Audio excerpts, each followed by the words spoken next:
Hello, everyone, and welcome. My name is Liz Pimper, and I'll be your moderator for today's WJE webinar, SoCal Seismic Retrofit Ordinances, the simple first steps towards compliance.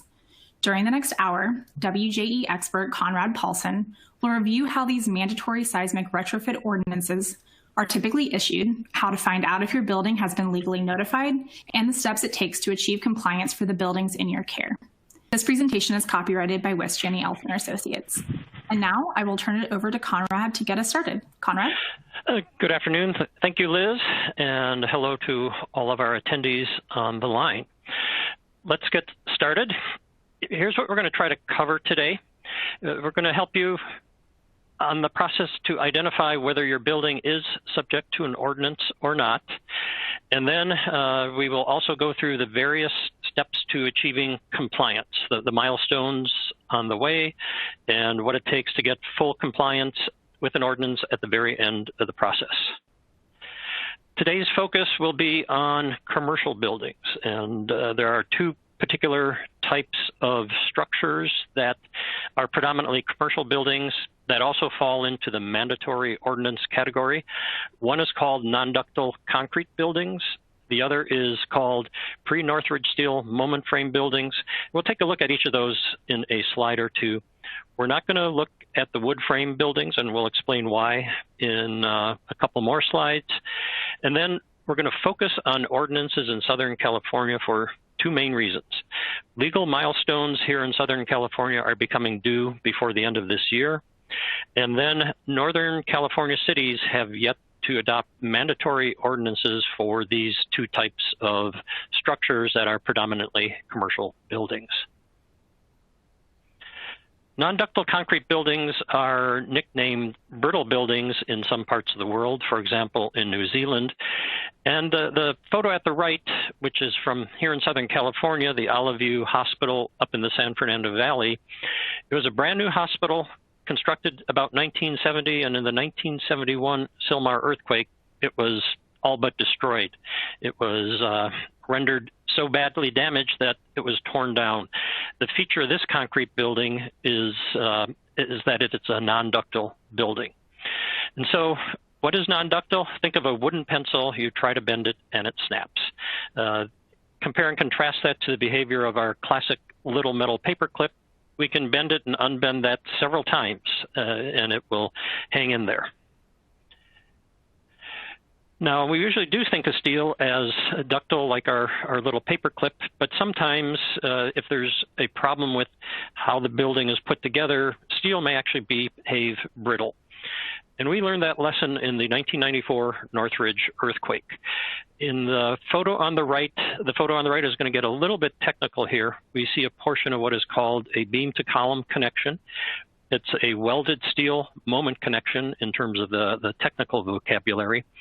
And the first arrow, the three red arrows, the one on the left is pointing to the weld between the beam, which is the horizontal component in the frame, and the column, which is the vertical component.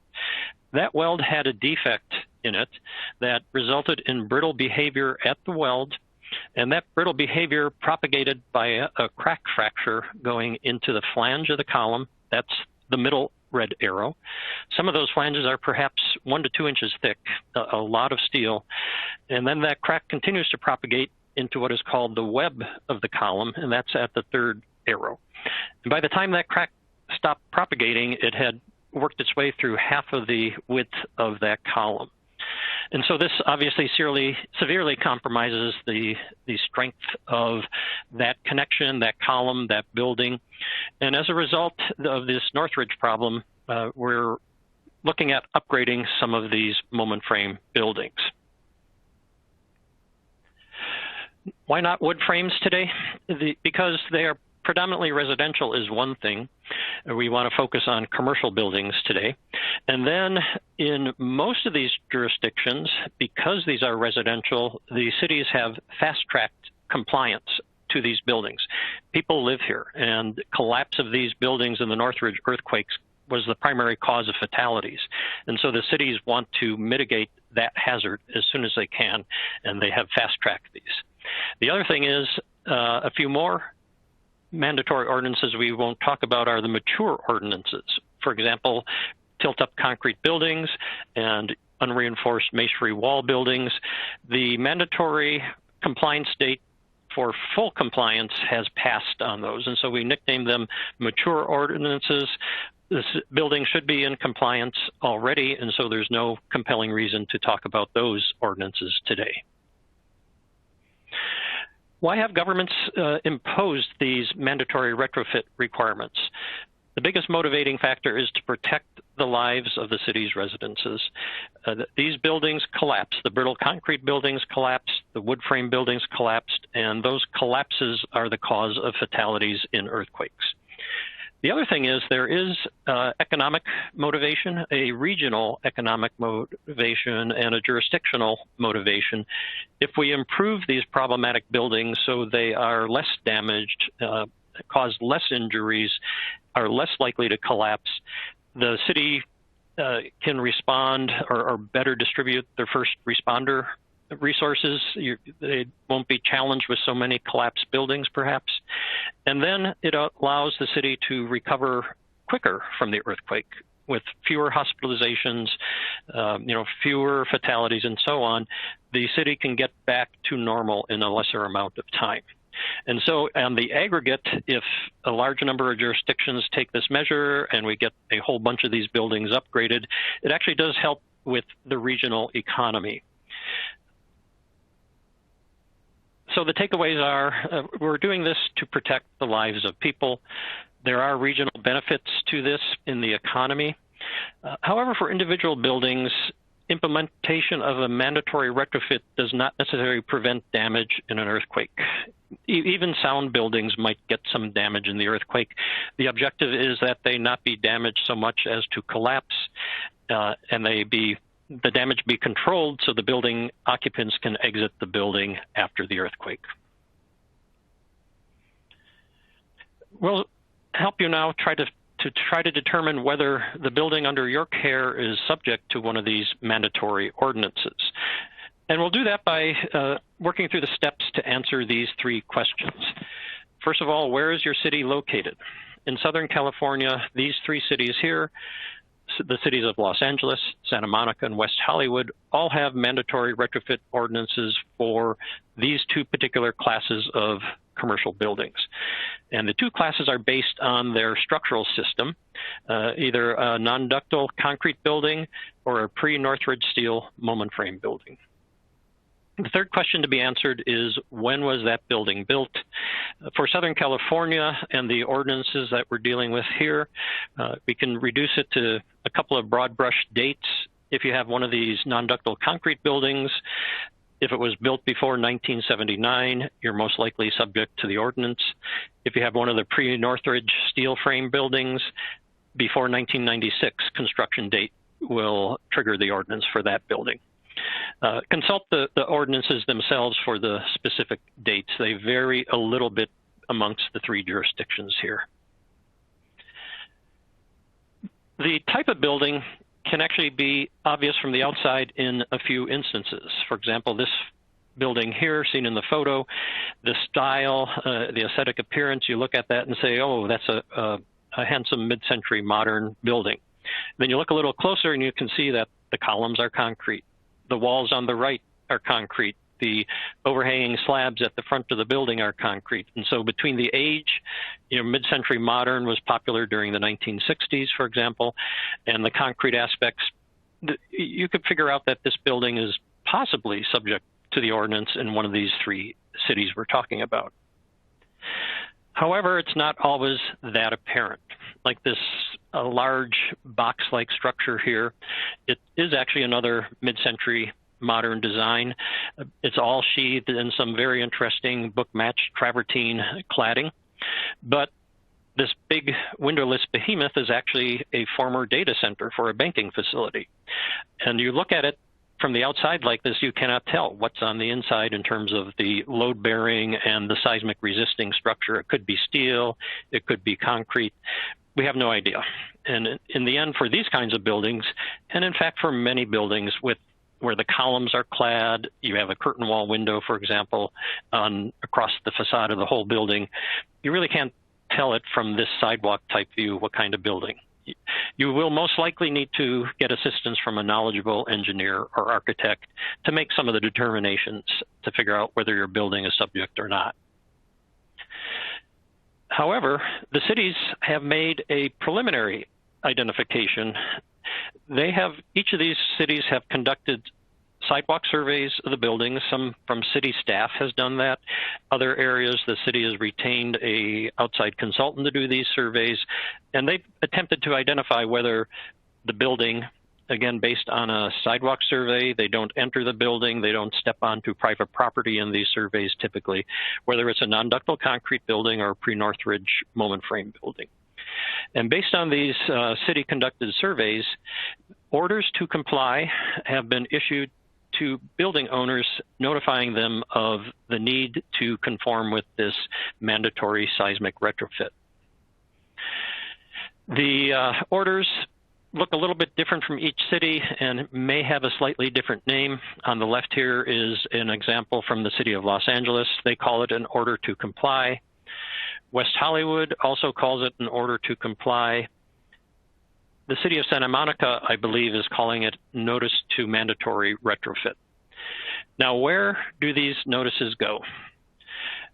They're mailed to the ownership entity at the address on file with the county assessor's office. Typically, that's the same person who receives the tax bill. They may or may not know what to do with this, and so if you are a building manager or a building operator, but you don't receive the tax bills, go inquire with the person who does. It turns out these notices don't always reach the desks of the people who take the day-to-day care of the buildings. These orders were sent out, unfortunately, at various dates on various jurisdictions. In the city of LA, and by the way, as a sidebar, the city of LA is only mandating that non-ductile concrete buildings be upgraded. They are not addressing steel moment frame buildings. City of LA sent their orders out in a wave between November of 2017 and January of 2018. Santa Monica sent all of their orders out for the concrete and steel buildings in October of 2017. And West Hollywood has yet to notify buildings. They are scheduled to go out next year in 2021. A footnote of interest for West Hollywood, as a sidebar, if you do have, for example, one of these wood frame buildings in West Hollywood, you're being given an extension due to COVID on the deadlines. However, the other jurisdictions, to the best of my knowledge, are not doing that. We'll get into the other items in this table later on, including the nature of this first step that you need to take to conform to the ordinance. But across the board with the three jurisdictions, they each give you 3 years to complete this first legal milestone. Now, did the city actually issue an order to your building? Each of these jurisdictions provides an internet-based lookup. Keep in mind, these notices and orders are indeed a matter of public record.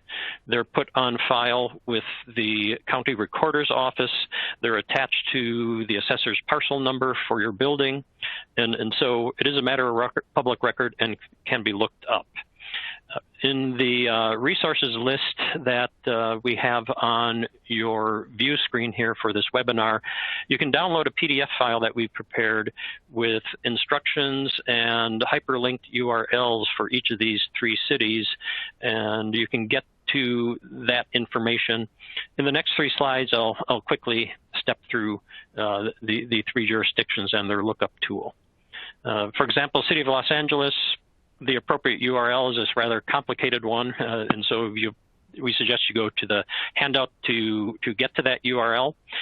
You'll eventually, after putting in a street address to search for, you get to this information page. You'll expand on the Seismic Retrofit button, +sign. That drops down the 2 mandatory retrofit programs in the city of Los Angeles, wood frame soft story and non-ductile concrete. Click on the +sign next to non-ductile concrete, and you'll see whether or not your building has been possibly identified as a non-ductile concrete building. And for the case of 200 North Spring Street in Los Angeles, yes, it has. Now, what is this building? This is a sidebar question. It's Los Angeles City Hall, and the city has served an order on itself to upgrade City Hall. In fact, City Hall was upgraded, I believe, in the 1990s, by the nature of these ordinances. If you've been previously upgraded, you need to demonstrate that that upgrade was performed in conformance with the rules in place at that time for upgrading, and they will accept you as being compliant with the current ordinance. City of Santa Monica, here's their URL at the top. It's also on our PDF handout. It brings you to the page shown on the right.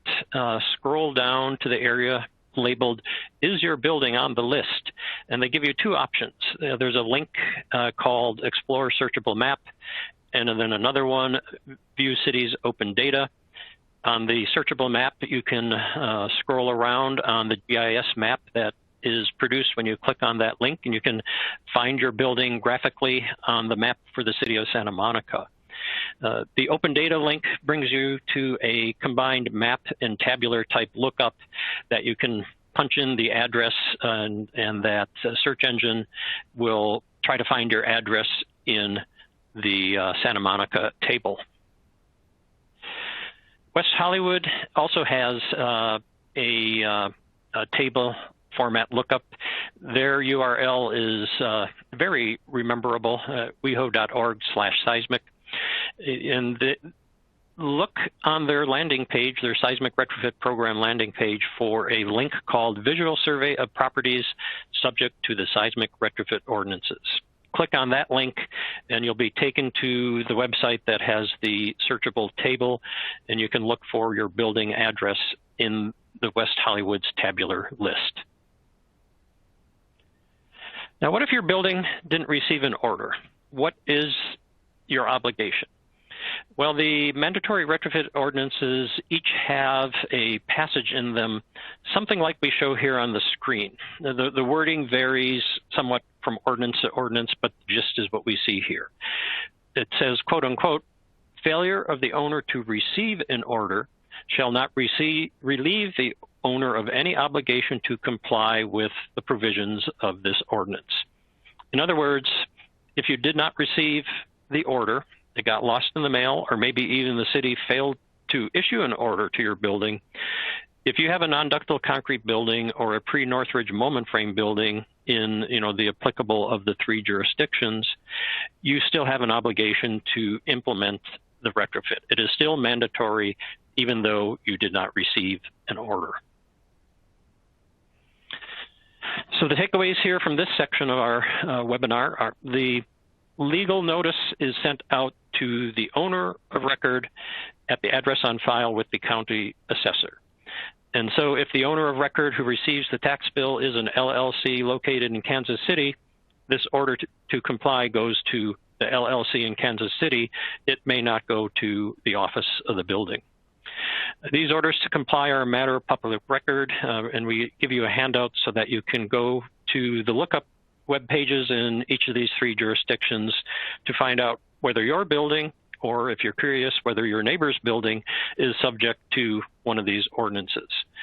And then if you did not receive an order, the mandatory provisions remain in effect if your building is one of these types that's subject to the ordinance.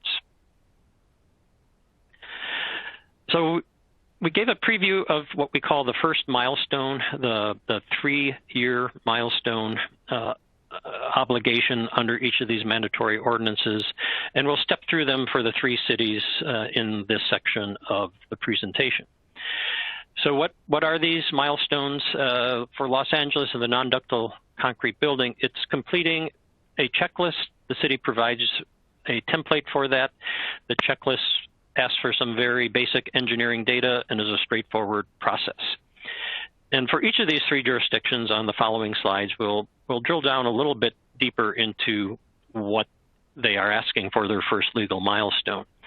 Santa Monica asks for an evaluation report, which may or may not be complicated, and West Hollywood asks for a rather detailed engineering report that includes a feasibility study. Here's the cover page for the City of LA's checklist. They're asking for just some very fundamental data for the building. For example, when was it built? What is the lateral system? And are there particular structural engineering concerns with the building? You'll need a licensed civil or structural engineer to complete this for you because they will have to sign and stamp the checklist. The engineering aspects are actually quite straightforward if original structural engineering drawings are available for the building. If not, it can be a little bit more work to finish the city's checklist. And by the way, if you do have a building in the city of Los Angeles, when the building permits are applied for, the city makes microform copies in the past. This is copies of the structural engineering drawings. And so if you can't find the plans for your building, there's a chance that the city may have them in their archives on microform. Earlier in the year, I successfully found drawings for a 1911 non-ductile concrete building. And so you may have to go digging pretty deep to find them, but they are potentially out there on file on microform with the City of Los Angeles. Now, how much time for the City of LA NDC checklist should you allocate for that? If you do have engineering drawings, you can probably get this done soup to nuts in about 4 weeks, assuming you have a straightforward procurement process for your organization. In that 4 weeks, we're allowing 2 weeks for the engineer to prepare a proposal for you to get internal approval. The engineer should come out for a very short site visit typically to make sure the drawings at hand reasonably represent the building, and then completing the checklist. Now, if drawings are not available, then the engineer will need more time at site because he has to figure out, okay, where are the shear walls, or where are the columns or beams, and what are, for a steel frame building, for example, what would the connections be like? But in LA, it's just concrete buildings, and so you may have to have the engineer, open up some walls or go above the drop-in ceiling to try to figure out what is going on. That process could take a little longer just because the site visit's more complicated and there may be more effort involved. So 2 calendar months should be reasonable if you don't have structural engineering drawings. Now, Santa Monica's 3-year milestone asks for an evaluation report. The ordinance itself seems to guide what is expected of the report. There's 2 different levels of reporting, it seems, based on the language in the ordinance itself. And the timeline to complete this, particularly for the steel moment frame buildings, can be several calendar months, perhaps, to do what the ordinance is asking the engineer to do. However, the City of Santa Monica has issued a guide to compliance that indicates you can bypass that procedure by submitting a rather simple letter where the owner acknowledges, yes, the building's not in compliance, and yes, I promise to retrofit the building. The engineer can help you make that determination very quickly, and that bypass letter ends up being a rather perfunctory process. West Hollywood's 3-year milestone, they're asking for significant engineering work, frankly, to be done in that time frame. The city provides a checklist, or a template, excuse me, for what they call a screening form. That needs to be completed by the engineer you retain. And then the feasibility study engineering analysis has a number of very particular items that the West Hollywood guidelines are asking for. For example, you need to confirm you have as-built documentation. There is something called a Tier 1 evaluation checklist. It's a little bit more involved engineering checklist. It may be necessary to run some structural computations, and they ask for what's called a feasibility study. Conceptual retrofit extents essentially need to be developed and submitted to the city. Timeline to complete this. Frankly, it depends how large or how small your building is, how many defects your building has, and so on. It could likely take many months to complete the West Hollywood feasibility study. One question I get asked all the time is this one here. Does my building really need to be retrofitted? might my older building have been unusually robust? Maybe they designed it in a very fussy manner, and it is actually a ductile building and not a non-ductile building. Well, the cities have done a pretty good job at establishing these cutoff dates and identifying prospective non-ductile concrete buildings in particular. The ordinances do allow you a way to demonstrate by engineering analysis that your building in the as-is condition satisfies the requirements of the mandatory upgrade ordinance. However, for non-ductile concrete buildings in particular that were built in this pre-1979 era, it is highly, highly unlikely that once you went through all these calculation procedures, you'd be able to demonstrate that the building is in compliance. And so, again, if we consider that the cities did a particularly good job at identifying these buildings and the cutoff dates, and in particular for concrete buildings, no, there is not a good prospect that you can calculate your way out of the need to do a retrofit. So when are the first milestones due? That's over here in the far right-hand column on this table. The City of LA non-ductile concrete checklist completion is due at the end of this year. November, December, or January upcoming. It all depends on that face date on the front of your order to comply. For Santa Monica, for the non-ductile concrete buildings and the Pre-Northridge moment frame buildings, those are all due on October 2020, so 2 months from now. West Hollywood, again, the notices haven't gone out, and so the engineering report for West Hollywood is anticipated to not be due until the year 2024.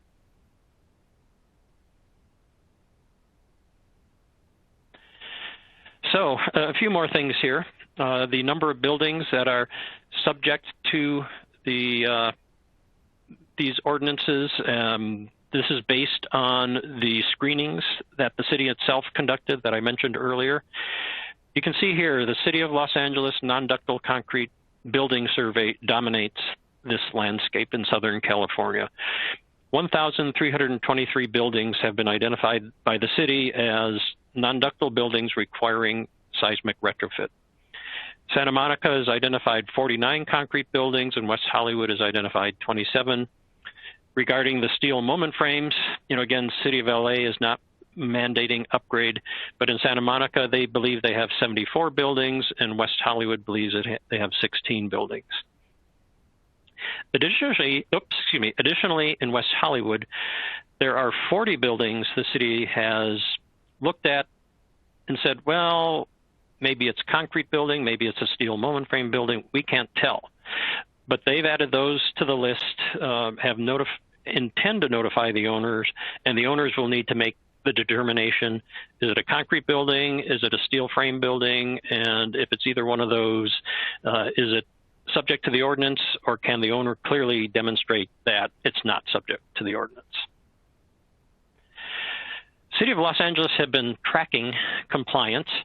The blue bar of the 4 bars on this bar chart, the blue bar at the far left represents the 1,323 buildings the city has issued orders to comply to.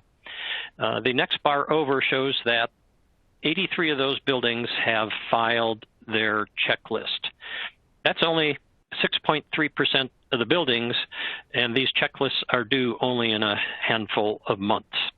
So there's a lot of folks in the city of Los Angeles that are potentially going to find themselves caught up short and in non-compliance unless they act in a methodical manner.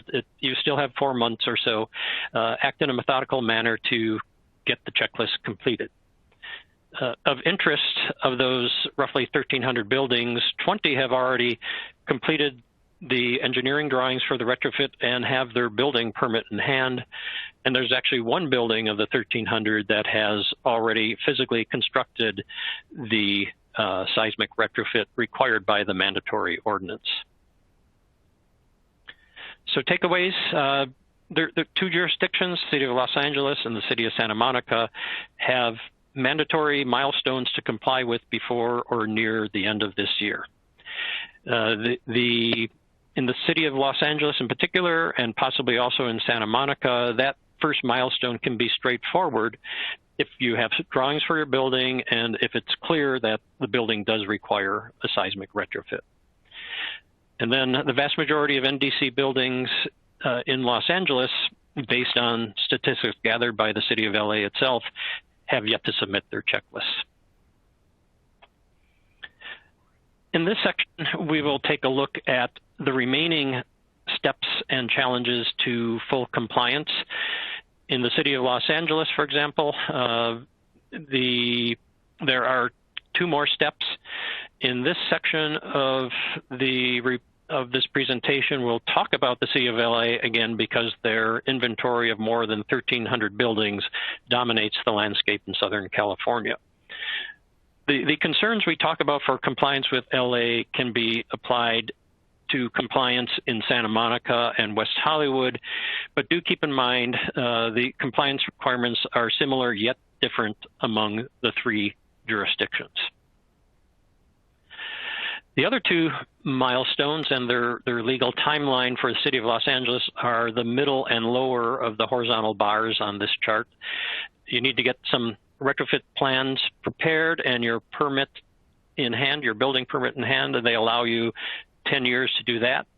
And then physical construction of the retrofit work itself is given 25 years. And then keep in mind that the clock starts ticking. Timeline is 0 based on when that order to comply is issued. Again, you can look at the face date on the first page of that order. So the retrofit plans will involve physical examination at the building. The city asks that certain materials be tested from your older building. They definitely want samples of concrete tested. And you'll want to, in the end, get a structural analysis completed and retrofit repair drawings completed, drawings and specs and into permit and get a permit in hand. You need all of that to satisfy the 10-year milestone.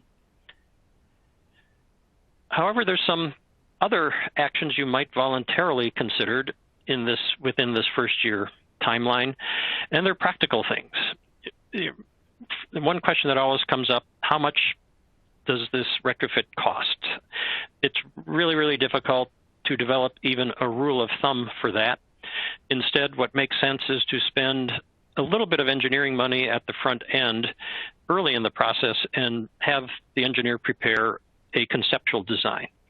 Now, that's not full permit drawings, but just the bare minimum concept ideas that you can take to a contractor and get some initial estimate of construction pricing, what we all in the industry call ROM pricing, rough order of magnitude pricing, something that you need for budgeting purposes.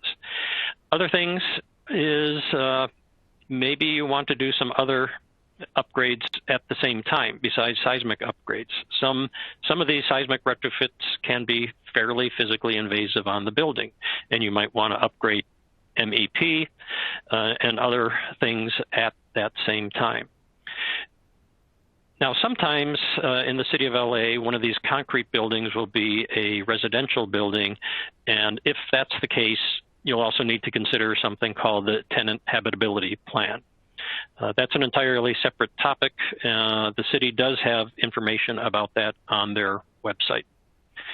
In any event, each of these items may add time or may consume part of this 10-year allowance for the second milestone.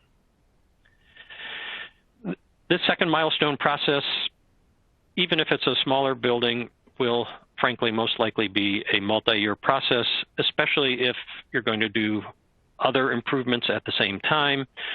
And part of it is based on the owner's own internal decision-making process. Do you need to arrange for financing, things like that.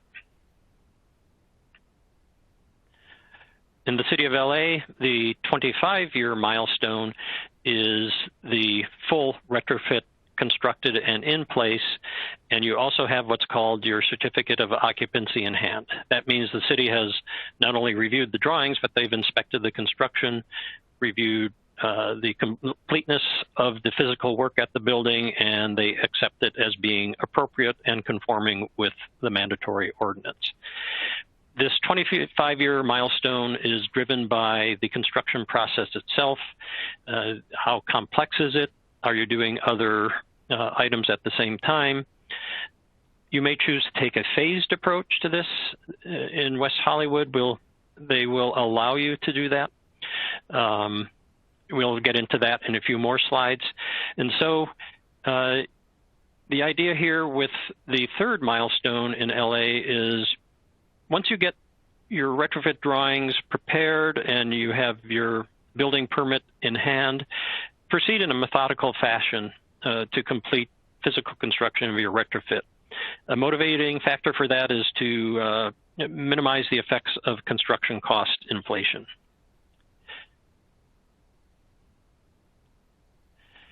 Now, as we mentioned, the time zero is based on the date that the order to comply is issued. In LA, the vast majority of those were issued towards the end of 2017. That means, as we sit here today, about 2.5 years have been consumed on each of these three milestones. For the NDC checklist, there's only 6 months left to achieve compliance with that first milestone. Doing all the engineering work, preparing the retrofit drawings, and getting your building permit, 7.5 years are left. And then for physical construction of the retrofit, 22.5 years are left. Santa Monica has different calendar allowances to get to the end of the line. Their notices, again, were issued back in 2017. For Santa Monica, 2.8 years have passed. So for that evaluation report, a lot of that time is gone. There's only 2 months left. For preparing plans, about 2 years are left for concrete buildings, 10 years are left for steel buildings. And actual physical construction of the retrofit work, 8 years are left for concrete buildings, and 18 years are left for steel buildings.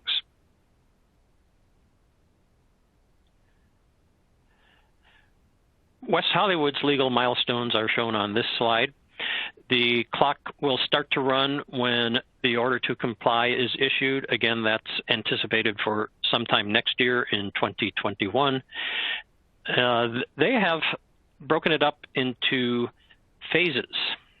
So in West Hollywood, based on the engineering evaluation report,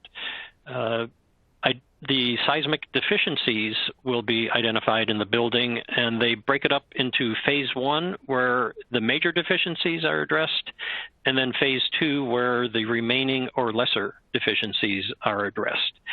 The idea here is the more severe deficiencies are taken care of sooner so that the higher hazard problems are mitigated in a shorter time frame. The phase 2 deficiencies are the lesser deficiencies. They're less likely to lead to a building collapse, and so they give you more time to address those. And as mentioned, the orders are anticipated to be issued in 2021. That would be the year for time zero in this chart here.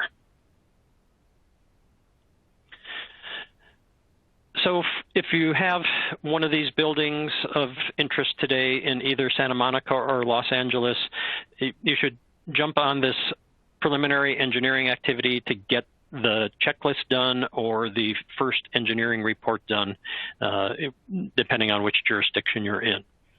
Keep in mind that these preliminary activities, you can use them to springboard just a little bit more to come up with these conceptual retrofit designs. You can use those designs to get your rough order of magnitude pricing. And by this little bit of engineering up at the front end, you can get a lot of important decisions done on a rational basis. In other words, a big bang for the buck with these preliminary activities. You'll have a rational order of magnitude in hand, and you can do that to do your timeline and budgeting planning for internal processes associated with implementing a retrofit. Just a few closing comments. The question that I get occasionally asked is, will this interfere with a property transaction, changes of ownership, selling the building, or you're buying the building? And how does property transfer affect obligations under the ordinance? The obligations essentially persist with the building. When you transfer the property from one owner to the other, all of these responsibilities transfer to the new owner. The clock is not reset. The ticking of the clock still starts based on the face date on the order to comply that was sent to the original owner of the building. In terms of the real estate transaction, it might be a benefit to know this rough order of magnitude cost as part of your property transaction, whether you're buying or selling. One owner asked us to do that kind of thing for their property transaction, and they found it very helpful. In the end, it seems like the fact that your building has been ordered to comply is not really affecting property transactions.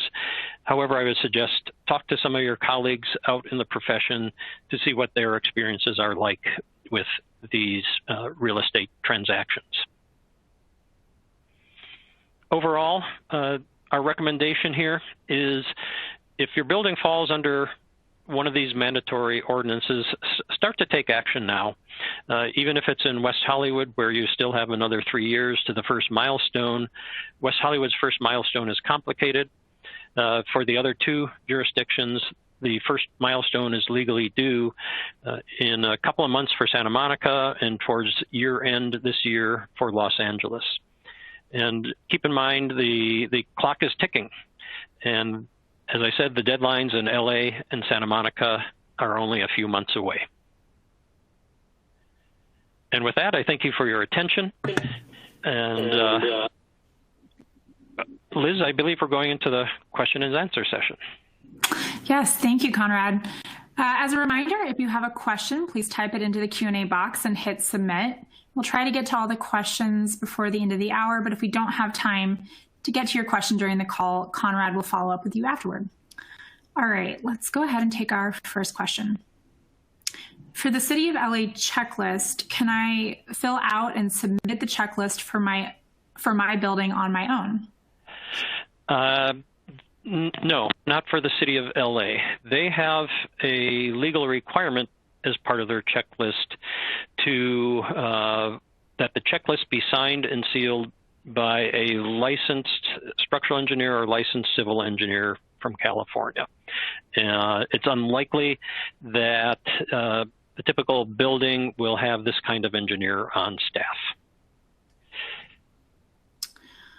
Okay, we'll take our next question.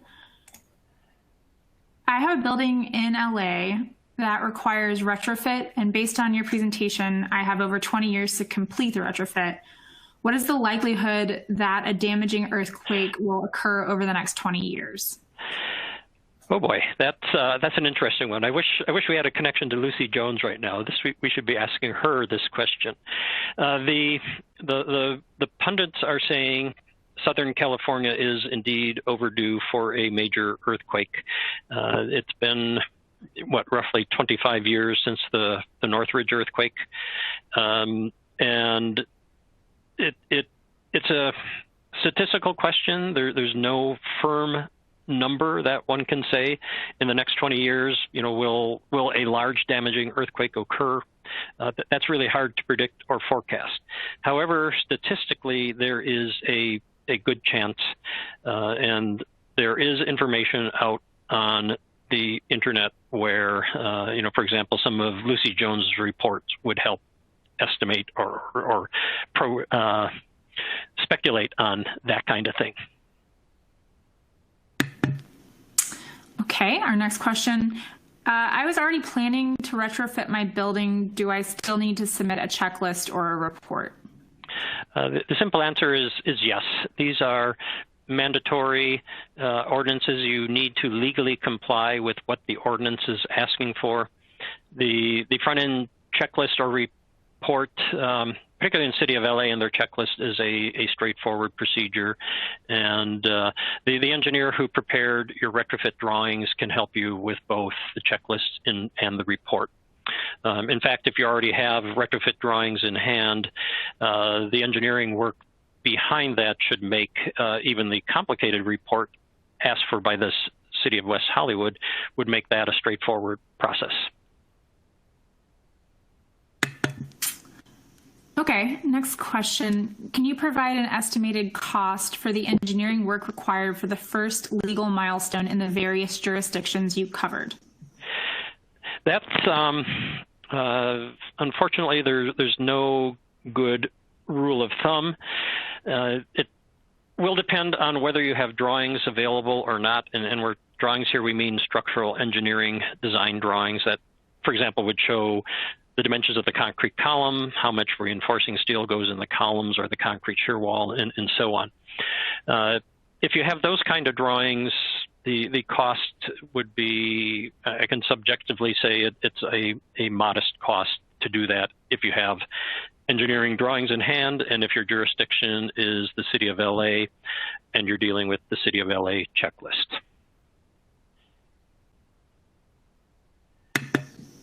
Okay, the next question. If I've received an order to comply and don't believe my building fits the description of the ordinance, how do I proceed? The cities do have, either as part of the checklist process or as part of the ordinance language, they do have an escape route where you can indicate that the technical term is the building does not fall under the scope of the ordinance. Now, if the city has served you an order and you come back and claim it is not in the scope of the ordinance, you're going to have to do a little bit of work to demonstrate that.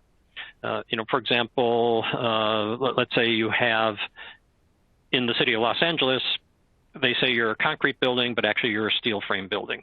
And you would be able to perhaps submit, for example, a copy of the engineering drawings for the building to the city when you return the checklist. The city's checklist has a box saying, I don't fall under the scope of the ordinance. And you would check that box. And the city says, you need to include something to demonstrate that you do not fall under the scope. And for example, that would be the structural drawings for a steel building, not a concrete building, and perhaps a cover letter by your engineer explaining what was going on. And so each of the three jurisdictions, though, do provide some method to indicate that your building was identified by mistake. And again, the technical term is your building does not fall under the scope of the ordinance. Okay, that looks like that's all the questions that have been submitted so far. So we'll wrap it up here today. Thank you, Conrad, so much for the presentation. It was very informative, and thank you all for joining us. We hope you found it educational. As a reminder, you'll receive an email this afternoon with a link to an on-demand version of this webinar that you can use to rewatch the presentation at your convenience or to share with any of your colleagues who weren't able to join us live today. And that email will also include links to access related resources, including a PDF copy of this presentation, as well as a link to download your certificate of participation. And finally, the teal icon at the bottom of your screen will open a very brief survey about today's webinar that we'd really appreciate you taking. It includes an opportunity to suggest future WJE webinar topics as well, and any of your feedback is welcome. If you have any questions about the webinar platform or the webinar program, please don't hesitate to reach out to me, Liz Pemper, at lpemper@wje.com. And of course, any questions about today's presentation or about the Southern California seismic ordinances can be directed to Conrad Paulson. So again, thank you so much for your time, and we hope you have a great rest of the day.